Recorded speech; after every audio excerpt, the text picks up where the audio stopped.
for Ukraine. Joining me right now is Tennessee Senator Bill Hagerty, a member of the Senate Foreign Relations, Appropriations, Rules, and Banking Committees. Senator, good to see you this morning. Thanks very much for being here. Where do we stand on these border negotiations, sir? Well, Maria, it's good to be with you this morning as well. And I stand in shock constantly with the White House coming out and saying things as you just reiterated. This is billed overall as a national security package dealing with Ukraine, Israel, parts of it for the Asia Pacific, and money for the border. I want to be clear about this. This isn't about border security. This is about more money to process people more rapidly into America. The greatest national security risk we face right now as a nation is the problem at our southern border. It is a massive violation of our southern border. There's a tidal wave of people coming into our nation. We're being invaded at our southern border. And this White House continues to try to ignore it. Chuck Schumer is not willing to address it in any sort of serious fashion. And Republicans have said no more, particularly after what's happened in the Middle East. The number of people that have come into our country on the terrorist watch list is increasing.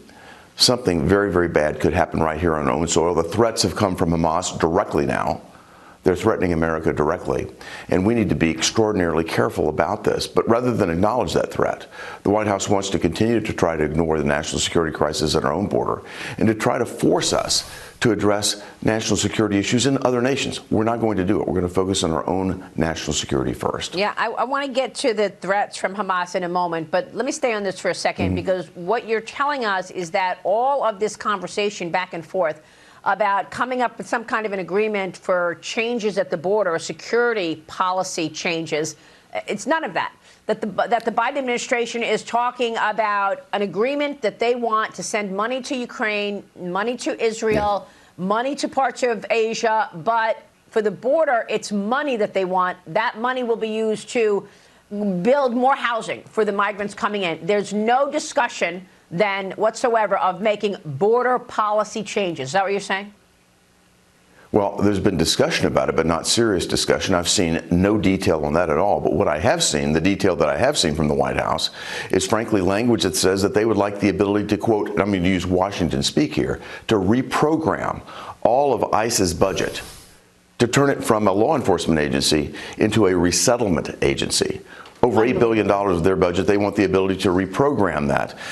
ICE is the only organization that we have in America that can actually send criminals back to their home countries. But rather than use taxpayer money to send these criminals back to their home countries, they want to use taxpayer money to send them, on an airplane ride to a city near you or me.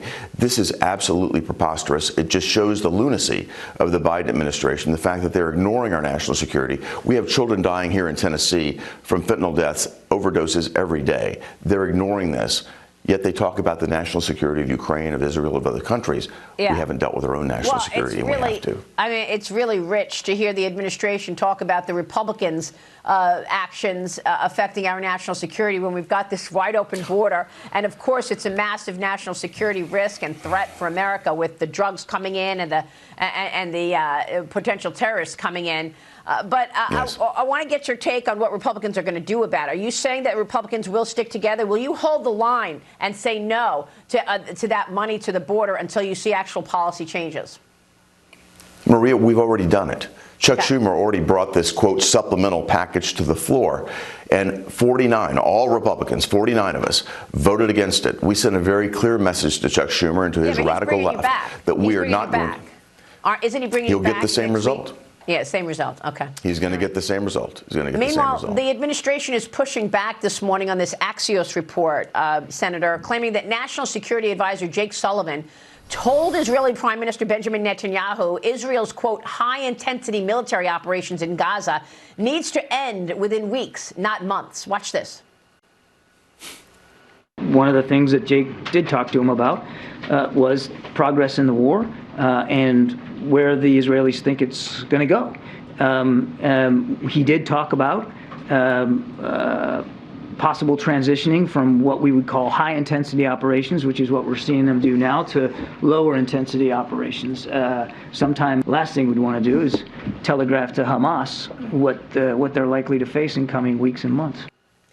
I don't understand why the United States is telling Israel what to do.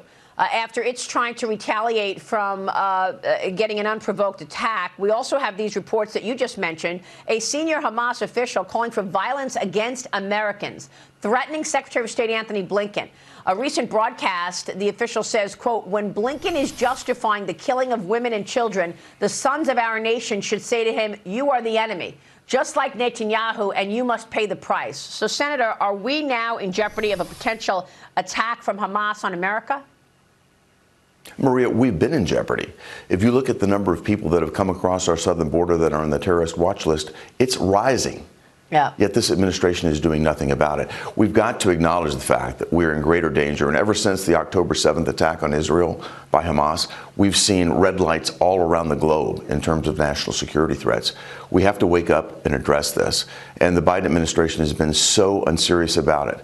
You look at what Jake Sullivan is doing over there and the way they're reporting it today. This is pinball diplomacy. They just bounce from one bumper to the next, depending on how the polls look here in America. They're trying to appease the radical left of the Democrat Party, who are all pro-Hamas. They don't even understand what they're cheering for. Yet, at the same time, they're trying to act like they're going to be the allies to Israel. What we're doing is we're confusing the situation. To go in and call for a timeline, to actually be dictating in the media of when things would end, when they would not, to telegraph that to Hamas, the enemy of Israel, that is absolutely undercutting Israel's position. We should not be doing this at all. It's just, again, very weak diplomacy, and it's hurting our allies. Yeah, it's really disturbing, Senator. You also have a Washington Times op-ed out highlighting how Washington is obsessed with former President Trump instead of the American people, and how Congresswoman Liz Cheney is leading the charge to push him out. Oh, tell us more.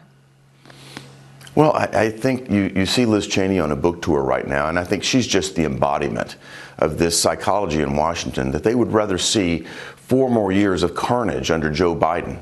They'd rather see more children dying right here in my home state of Tennessee from fentanyl overdoses than to deal with the fact that Donald Trump could come in and upend their world, because he's proven their policies wrong. Under Donald Trump, we had an economy that was growing at twice the pace of every other major economy in the world. Yeah. Our borders were secure, our nation was safe. But Donald Trump's tweets are something that they didn't like. It's just amazing to me that you see the Washington establishment say they would rather see 4 more years of Joe Biden than to see Donald Trump back in office. Why are they so afraid of Trump? I mean, I think because he exposes corruption. Indeed, he does. And he's got an outsider's perspective. Look, Yeah. Donald Trump is a business person. I'm a business person. We have a different perspective. We want to see things get done. This is not about the perpetuation of some sort of policy mechanism and organizations in Washington that continue to thrive decade after decade. This is about winning for America. This is about winning for our allies. Trump knows how to do this. This seems to be lost in the minds and hearts of so many of these people that are in the Washington permanent establishment. Senator, great that you are there. We'll be watching your leadership. We so appreciate you. Thank you so much, sir. Thank you, Maria.